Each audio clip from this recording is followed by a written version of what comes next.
नमस्ते, welcome to एडिएशन। 131st constitution amendment bill 16 अप्रैल 2026 के दिन लोकसभा में पेश किया जाता है। इस बिल पर काफी चर्चाएं हुई, काफी बहस हुई और 17 अप्रैल के दिन इस बिल पर वोटिंग करवाया जाता है। लेकिन एज इट वाज एक्सपेक्टेड, यह बिल पास नहीं हो सका। यह कॉन्स्टिट्यूशन अमेंडमेंट बिल था और ऐसे बिल को पास करवाने के लिए आपके पास स्पेशल मेजोरिटी होनी चाहिए। स्पेशल मेजोरिटी माने कि 2/3 of the members present and voting, 2/3 votes आपके पास होने चाहिए। हम सबको पता है कि सरकार के पास इतने नंबर्स नहीं थे और ये बिल पास नहीं हो पाएगा, नहीं हो पाया। लोकसभा से ही वो पास नहीं हो पाया तो राज्यसभा तो बहुत दूर की बात है। इस बिल के द्वारा भारत के संविधान में जो संशोधन होने वाले थे वो नहीं हो पाए। इस बिल को हमें समझना है। इस बिल को हम दो पार्ट्स में डिवाइड कर सकते हैं।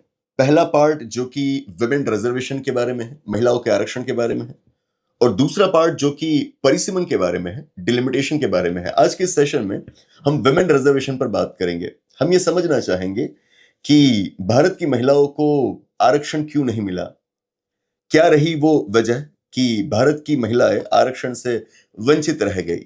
कोई पॉलिटिकल डिबेट हमें नहीं करनी है कि इसके लिए जिम्मेदार कौन है, रूलिंग पार्टी बीजेपी या फिर विपक्ष कांग्रेस।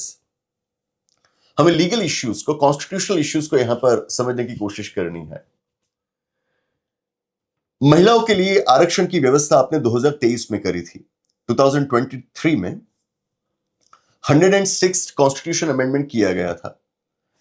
इस अमेंडमेंट के द्वारा भारत के संविधान में प्रावधान जोड़े गए थे कि लोकसभा एवं सभी राज्यों की विधानसभाएं और दिल्ली की विधानसभा के अंदर 1/3 सीट्स, 1/3 सीटें महिलाओं के लिए आरक्षित की जाएगी। अब जैसे ही ये प्रावधान जोड़े गए, हमारी उम्मीद क्या थी कि इस अमेंडमेंट के बाद जो चुनाव होंगे, 2024 में लोकसभा के चुनाव होने वाले थे, कई राज्यों की विधानसभाओं की भी चुनाव होने वाले थे 2024 और उसके बाद। तो हमारी उम्मीद ये थी इन सभी चुनावों में महिलाओं को आरक्षण दे दिया जाएगा। लेकिन ऐसा हुआ नहीं, क्योंकि इस अमेंडमेंट में साथ में यह बात जोड़ी गई थी आर्टिकल 334A के अंदर कि महिला आरक्षण तुरंत ही लागू नहीं होगा। यह अमेंडमेंट होने के बाद सेंसस होगा, उस सेंसस के आधार पर जो डिलिमिटेशन होगा, उस डिलिमिटेशन के बाद महिलाओं को आरक्षण दिया जाएगा। इमीडिएटली महिला आरक्षण लागू नहीं होगा। कब होगा? यह अमेंडमेंट होने के बाद सेंसस करवाया जाएगा, सेंसस के बाद परिसीमन होगा और उसके आधार पर महिलाओं को आरक्षण दिया जाएगा। अब सबसे पहला सवाल यह था कि 2023 में जब हमने यह अमेंडमेंट करा, तब क्या हमें पता था कि हमारे देश में सेंसस कब होगा? जो सेंसस होना चाहिए था 2021 में, वो तो हमने करवाया नहीं था। हमारे देश में हर 10 साल के बाद हम सेंसस करवाते हैं। जानना होगा ना कि हमारी आबादी कितनी है, तो हर 10 साल के बाद हम सेंसस करवाते हैं। आखिरी सेंसस हमने 2011 में करवाया था, तो आइडियली हमें 2021 में नया सेंसस करवाना चाहिए, लेकिन हमने नहीं करवाया था। क्यों? कोविड पैंडेमिक की वजह से। चलिए, कोविड पैंडेमिक था, आपने सेंसस नहीं करवाया, लेकिन उसके बाद क्या हुआ? 5 साल गुजर गए। इतने सालों में आपने सेंसस क्यों नहीं करवाया? सरकार ने अब तक उसका कोई ठोस कारण हमें नहीं बताया है। तो 2023 में जब ये अमेंडमेंट होता है, वी वर नॉट क्लियर कि ये विमेन रिजर्वेशन लागू कब होगा, क्योंकि यही क्लियर नहीं था ना कि सेंसस कब करवाया जाएगा। अभी 2026 में हमने सेंसस की शुरुआत करी है, तो एक संभावना ये बताई जा रही थी कि नेक्स्ट सेंसस शायद 2031 में होगा। 31 में सेंसस होने के बाद डिलिमिटेशन होगा और उसके बाद जो 2034 में जो लोकसभा के चुनाव होंगे, उसमें महिला आरक्षण लागू होगा। मतलब कि आपने अमेंडमेंट किया 2023 में और उसके 11 साल बाद लोकसभा में महिलाओं को आरक्षण मिलेगा। ये एक संभावना थी।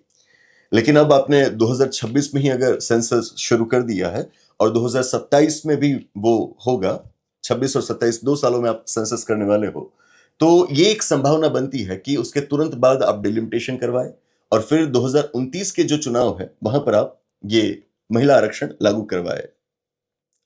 अब शायद सरकार ये चाहती थी कि इसके अंदर देरी हो सकती है और देरी इतनी हो सकती है कि 2029 के चुनाव में हम महिला आरक्षण को लागू ना करवा सके।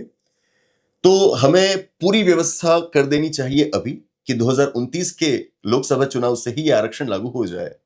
और इसीलिए सरकार ये अमेंडमेंट बिल लेकर आती है। जो सूचनाएं हमें मिल रही थी उसके मुताबिक सरकार 2011 के सेंसस के आधार पर ही परिसीमन करवाना चाहती थी, महिलाओं को आरक्षण देना चाहती थी। सबसे बड़ा सवाल यह होता है कि अगर तुरंत ही हमें महिलाओं को आरक्षण देना था तो फिर हमने जो 106 अमेंडमेंट किया उसी में यह प्रोविजन क्यों नहीं जोड़ दिया कि इस अमेंडमेंट के तुरंत बाद जो चुनाव होंगे उन्हीं चुनावों से महिला को आरक्षण दे दिया जाएगा। आपने उस अमेंडमेंट के अंदर यह बात क्यों लिखी कि यह अमेंडमेंट होने के बाद सेंसस होगा, सेंसस के बाद डिलिमिटेशन होगा और उसके बाद महिलाओं को आरक्षण दिया जाएगा? सबसे बड़ा कंटेंशियस इश्यू तो यही है ना। अगर ये बातें आपने ना जोड़ी होती तो ऑटोमेटिकली 106 अमेंडमेंट होने के तुरंत बाद, माने कि 2024 में ही लोकसभा के अंदर, एटलीस्ट लोकसभा के चुनाव के अंदर महिलाओं को आरक्षण मिल जाता, राज्यों की विधानसभाओं में बाद में मिलता। तो आपने अमेंडमेंट के द्वारा कुछ व्यवस्था ऐसी जोड़ी जो गलत थी, उस व्यवस्था को बदलने के लिए अब आप एक नया अमेंडमेंट ला रहे थे। ऐसा पहले भी हो चुका है कि अमेंडमेंट के द्वारा सरकार कुछ गलती करती है, फिर उस गलती को सुधारने के लिए एक और अमेंडमेंट किया जाता है। जैसे कि ओबीसीज की व्याख्या करने के लिए, ओबीसीज के लिए एक राष्ट्रीय आयोग बनाने के लिए कॉन्स्टिट्यूशन में 102nd अमेंडमेंट किया गया था। अब ये अमेंडमेंट तो कर दिया गया, तब भी हमने उस पर बात करी थी कि इस अमेंडमेंट में क्या गलतियां थी। तकलीफ ये थी कि हमारे देश में पहले से राज्य अपनी ओबीसीज की लिस्ट खुद बनाते थे और जब से वीपी सिंह जी की सरकार ने सेंट्रल गवर्नमेंट में ओबीसी रिजर्वेशन दाखिल किया तो सेंट्रल गवर्नमेंट अपनी ओबीसी की एक अलग सूची बनाने लगी। तो हमारे देश में ओबीसी के लिस्ट दो लेवल पर बनते थे, एक सेंट्रल लेवल पर और दूसरा स्टेट लेवल पर।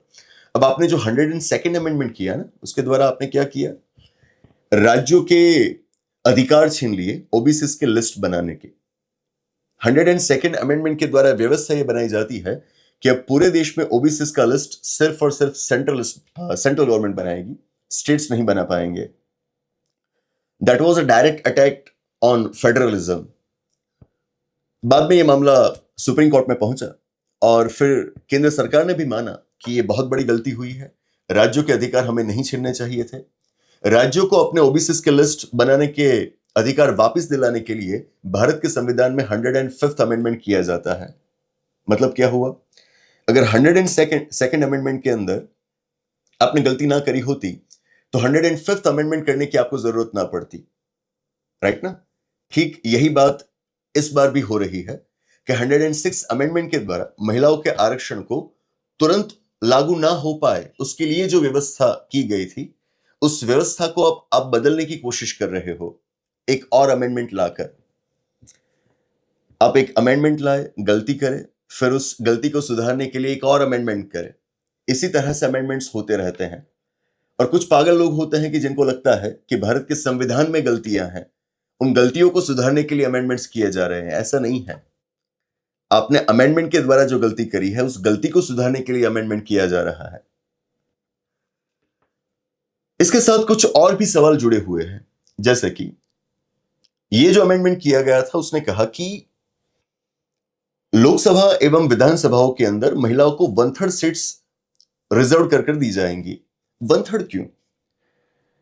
भारत की जो आबादी है उसके अंदर 50% महिलाएं हैं। आबादी के अनुपात में आपको आरक्षण मिलना चाहिए। तो अगर उनकी आबादी 50% है तो उनको आरक्षण भी 50% मिलना चाहिए। और ये बात मैं ऐसे ही नहीं कह रहा हूं। 1992 में 73rd और 74th अमेंडमेंट्स हमने किए थे लोकल सेल्फ गवर्नमेंट इंस्टीट्यूशंस के लिए, पंचायतों एवं नगरपालिकाओं के लिए।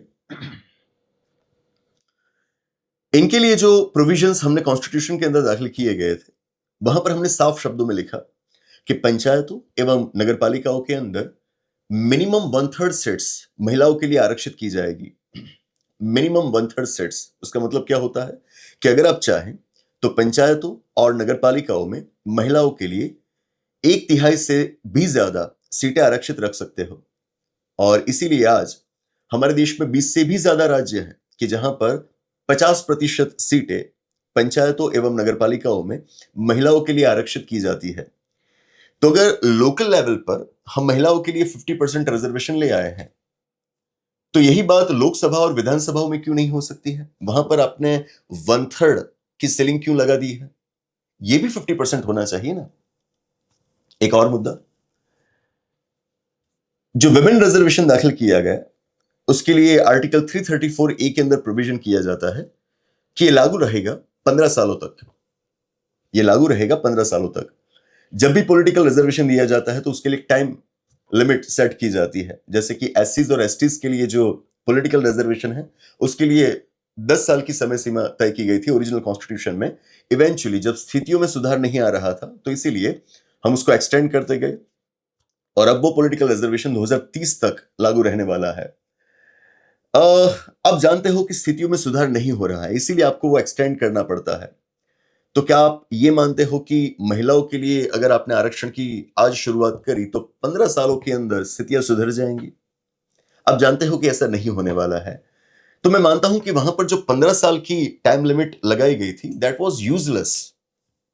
मैं ऐसा ही नहीं कह रहा हूं। 73rd एंड 74th अमेंडमेंट्स के द्वारा पंचायतों और नगरपालिकाओं में महिलाओं को जो आरक्षण दिया गया है, उसकी कोई टाइम लिमिट नहीं है।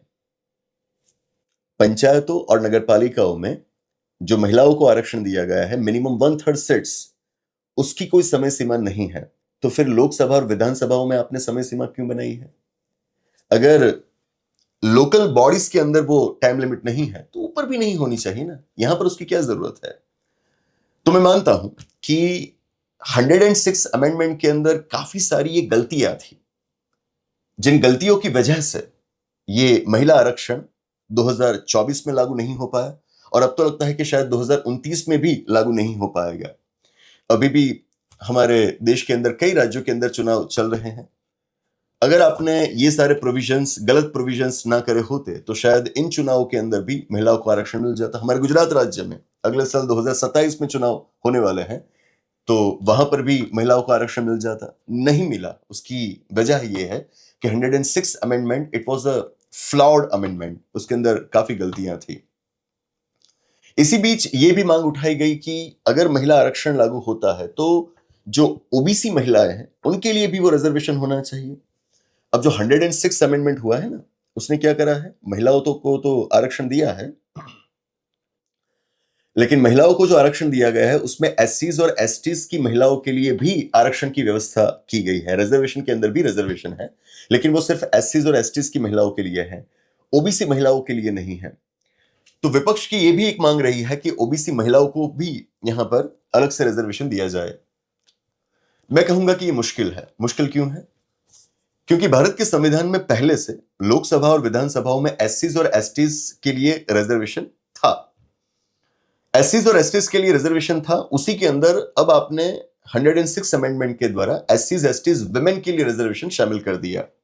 अब अगर आपको ओबीसी विमेन के लिए रिजर्वेशन लाना है, तो उसके लिए पहले ओबीसी रिजर्वेशन तो होना चाहिए ना लोकसभा और विधानसभाओं में। भारत के संविधान में ओबीसीज को लोकसभा और विधानसभाओं में पॉलिटिकल रिजर्वेशन नहीं दिया गया है। पॉलिटिकल रिजर्वेशन सिर्फ एससीज और एसटीज के लिए है, ओबीसीज के लिए नहीं है। तो मैं मानता हूं कि अगर ओबीसी वुमेन को इस तरह से हमें रिजर्वेशन देना है, तो पहले ओबीसीज को पॉलिटिकल रिजर्वेशन देना होगा। ये तो काफी बड़ा मुद्दा हो जाएगा, राइट ना। एससीज एसटीज का जिस तरह का रिजर्वेशन है, उसी तरह का ओबीसीज का रिजर्वेशन पहले हमें दाखिल करना होगा। उसके बाद हम ओबीसी वुमेन के लिए इस रिजर्वेशन की व्यवस्था कर पाएंगे। और अगर ओबीसीज के लिए रिजर्वेशन, पॉलिटिकल रिजर्वेशन दाखिल करना है, तो पहले हमें ओबीसीज हमारे देश में कितने हैं उसकी जानकारी होनी चाहिए। उनकी सोशियो पॉलिटिकल कंडीशन, उनकी एजुकेशनल इकोनॉमिक कंडीशन को हमें समझना होगा, और उसके बाद हम प्रॉपरली रिजर्वेशन की व्यवस्था कर पाएंगे ना। और इसी के लिए जरूरी बन जाता है कि हम कास्ट सेंसस करवाए। वैसे तो विपक्ष के द्वारा जो मांग करी गई थी, शायद उसी की वजह से सरकार ने भी मान लिया कि हम 2026 से जो सेंसस करवाएंगे वो कास्ट सेंसस होगा, what ever it is. But the main thing is ये कास्ट सेंसस हो 2026 और 27 में, और उसके आंकड़ों के आधार पर फिर हम तय कर पाएंगे कि ओबीसी के लिए रिजर्वेशन कितना होना चाहिए, दैट थिंग। तो first OBC reservation and then OBC women reservation, ये ऑर्डर होगा। That's it. एक और बात, ये जो 131st कॉन्स्टिट्यूशन अमेंडमेंट बिल लाया गया था, आप उसकी टेक्स्ट को पढ़िए। 106 अमेंडमेंट के द्वारा 2023 में जो कॉन्स्टिट्यूशन में नया आर्टिकल जोड़ा गया था 334A, ताज्जुब की बात है कि इस नए बिल के द्वारा सरकार ने कहा कि हम उस पूरे आर्टिकल को हटा देंगे, पूरे आर्टिकल 334A को हटा देंगे और उसकी जगह एक नया आर्टिकल ले आएंगे। What is it? उस आर्टिकल को आए अभी 3 साल भी पूरे नहीं हुए हैं। 3 सालों के अंदर आपको पूरा आर्टिकल बदलने की जरूरत पड़ रही है। सरकार ने यह नहीं कहा कि हम कुछ प्रोविजंस बदलेंगे उस आर्टिकल के, सरकार ने कहा कि हम वो पूरा आर्टिकल ही चेंज कर देंगे। सबसे बड़ी बात तो यह है कि 106 अमेंडमेंट अब तक लागू भी नहीं हुआ था। 16 अप्रैल को जब ये बिल लाया गया ना, तब तक सरकार ने उस एक्ट को नोटिफाई भी नहीं किया था, मतलब कि वो लागू भी नहीं हुआ था। फिर 16 अप्रैल को शायद शाम को या फिर रात को सरकार ने उसको नोटिफाई किया। मुद्दा यह है कि आपने अमेंडमेंट किया है, अमेंडमेंट को लागू करवाए, उस व्यवस्था को पहले चलने दीजिए और उसके बाद जो गलतियां उसके अंदर दिखती है फिर आप उसके अंदर अमेंडमेंट्स लाए ना। अभी तक तो आपने देखा भी नहीं है कि उस व्यवस्था में कमियां क्या है, मतलब कि व्यवस्था बनने से पहले ही आपको पता चल गया कि आपने जो व्यवस्था बनाई थी उसमें गलतियां थी। यही तो वो वजह है कि आपने उस पूरे आर्टिकल को हटाने के बाद इस नए बिल में करी थी। ये समझ से परे है कि अमेंडमेंट हुआ है, वो अभी तक लागू नहीं हुआ है। लागू होने से पहले उस अमेंडमेंट के अंदर अमेंडमेंट करने की बात कैसे आ सकती है? That's it. What ever it is, finally the thing is कि ये बिल पास नहीं हो पाया है और इसीलिए विमेन रिजर्वेशन अब कब लागू होगा, no one knows, no one knows. Expected था कि सरकार विमेन रिजर्वेशन को डिलिमिटेशन से अलग रखे और अगर सिर्फ विमेन रिजर्वेशन का बिल वो लेकर आए होते तो मैं मानता हूं कि शायद विपक्ष जिस तरह का एटीट्यूड दिखा रहा है, मैं मानता हूं कि विपक्ष भी उनका साथ देता और वो बिल पास हो जाता। नेक्स्ट जो कोई भी चुनाव होने वाले हैं विधानसभाओं और लोकसभा के, उन सभी चुनावों में ये आरक्षण लागू हो जाता। खैर, जो हुआ वो हुआ। अभी की स्थिति ये है कि विमेन रिजर्वेशन कब लागू होगा हम नहीं जानते हैं। That's it. आशा करता हूं कि 131st कॉन्स्टिट्यूशन अमेंडमेंट बिल की ये बातें जो कि विमेन रिजर्वेशन के बारे में है, वो चर्चा आपको समझ में आई होंगी। कोशिश करूंगा कि किसी और सेशन में हम डिलिमिटेशन पर भी बात करें, उसमें भी काफी कॉम्प्लेक्सिटीज हैं। सिंप्लीफाइड लैंग्वेज में हम उसको समझने की कोशिश करेंगे। तो अभी के लिए इस सेशन को यहीं पर रोकते हैं। इस मुद्दे पर आपके जो कोई भी विचार हो नीचे कमेंट बॉक्स में हमें बताइएगा, उसके आधार पर हम और चर्चाएं करते रहेंगे। तो बस इस सेशन को यहीं पर रोकते हैं। आने वाले सेशन में ऐसे ही किसी इंटरेस्टिंग और इंपॉर्टेंट टॉपिक के साथ फिर मिलेंगे। Thank you.